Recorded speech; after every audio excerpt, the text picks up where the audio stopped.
Well, welcome back to Doggone RV'N, Travels with my girls. Well, I got the RV back. The wizards at Infinity did their magic for me. Found out it was the battery because it was doing the weird thing with them, where they'd let it set, they'd go out there, turn the key, all the icons and everything on the dash would light up, but not a peep out of it. Then go out there a little later in the day and they'd go, rah, rah, rah, boom. So they checked the battery, and I think they said the battery was went from what, 12 amps to 8 amps, just boom like that. So they put in a brand new doggone really strong battery that's gonna get me through a lot of years of travel. So I'm real glad with that. Also, they got 2 other things on my list done, so I didn't have to make a second appointment for later next month. Or this month, whatever it is. And that was to repair and replace my connection on the side where I screw in my hose for city water when I'm at an RV park or whatever, because that thing was probably original equipment and it just wore out. Every time I'd use it at an RV place, it'd leak all over the place, and the owners of the RV resort would come by and, wonder what the hell's going on here. So they fixed that. And then the other thing was I had heating pads on my freshwater tank and my blackwater tank before one of my long trips. And I like to go off-road a lot, not four-wheeling, but, just below that. And I guess I ripped those darn things right off the bottom. I just had wires hanging, so I had to tweak those, tape them up, and they were able to replace those with new pads glued on really good this time. So I'm going to be a little more careful when I go off-road, gravel, dirt, stuff like that, because I like to go where a lot of people don't go. I'm not just a street traveler, from RV campground to another RV campground. I go out there in the sticks. So I'm going to have to be a little more cautious and careful of where I go, because my van has a very low clearance. And I've looked at all these people that go and get their fancy shocks on and stuff, and then after all that, what's it do? From what I've read, it only raises them 3 inches. 3 inches? That's a hell of a lot of money to pay just for 3 extra inches. So forget that. I'll just be a little more cautious of where I drive. So yeah, got those 2 things done and got a new battery in. So I am ready for another 6 years of good travel. So I don't know if I'll get another video from the kennel before I head out. But if I get it when I'm going down there, I'll certainly include that in any videos I make on my way down to the kennel. So I'm excited. I hope you guys are excited. I know you're excited to meet Ember whenever I get her.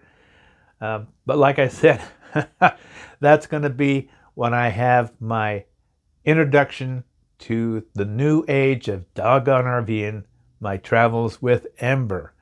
I've got a whole new brand new entrance and everything figured out, set up.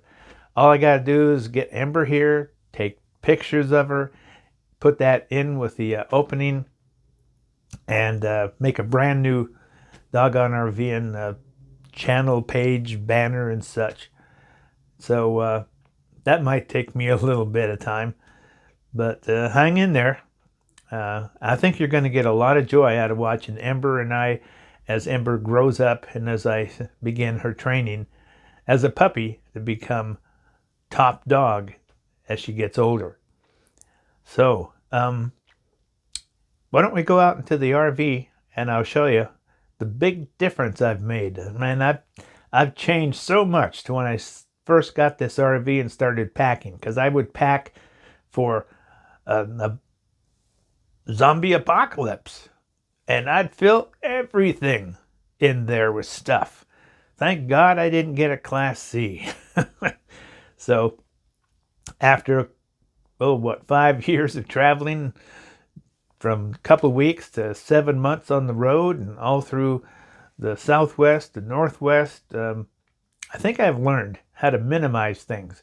And the things I thought I needed that everybody else was taking, for me, a solo RVer with a dog or 2 dogs, I don't need more than half that crap, you know? I've always been a pretty much simple minimalist most all my life. I've depended upon myself solely because that's the way my life has been.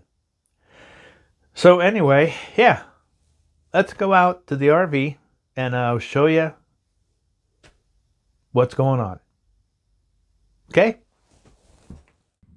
Yeah, okay, I'm back out here. I thought I'd show you how I've changed in my packing. The best way I can do that is to show you what it looks like now and what it looked like the way I used to pack when I packed for the zombie apocalypse. Now I've gotten down to where I just pack for the trip itself. I guess it's that Boy Scout motto, be prepared, that has stuck in my brain for decades and decades after being a Boy Scout for so many years in my life. But that's why I love the outdoors. Okay, so let me show you around what I've done, and you can see by the pictures how things have changed. Let's check up here at the cupboards first. As you can see in my 19-foot long Pleasureway Ascent, I have some very nice cabinets overhead. I've got 1, 2, 3, and 4. Now, the one in the back is the biggest, of course, but the other 2 here, I used to have packed full of food. And no matter how long a trip I took, when I got home, I was always unloading like 2/3 of it. So let's look at how I got it packed now. Okay, try to get this in focus here. This is how I've got it packed now. Very simple things. Breakfast cereal, snacks, other lightweight things, crackers for soup, and paper plates, paper bowls. That's much easier for a single solo person to use. So show you what it looked like before. This is how packed it was before time. Big difference. Now let's go down here. This is the second bin. You can see I had bins. This is dedicated to Sarah. So this is what it looks like now. I've got it organized with my clothes. I've got these little zip bags. One's for underwear, one's for socks, another one's for miscellaneous items. Then I've got my dirty clothes bag, my thermal bag for thermals, and I've got my shirts, pants, sweaters, everything neatly folded up here, easy to get to at any time.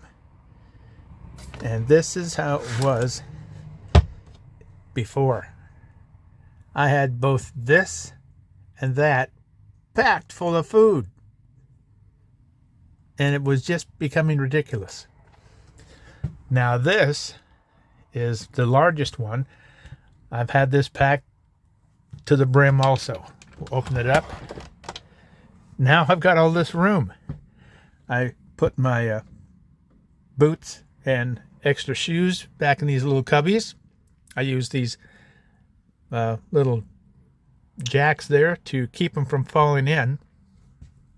But this is where I'd put larger items now.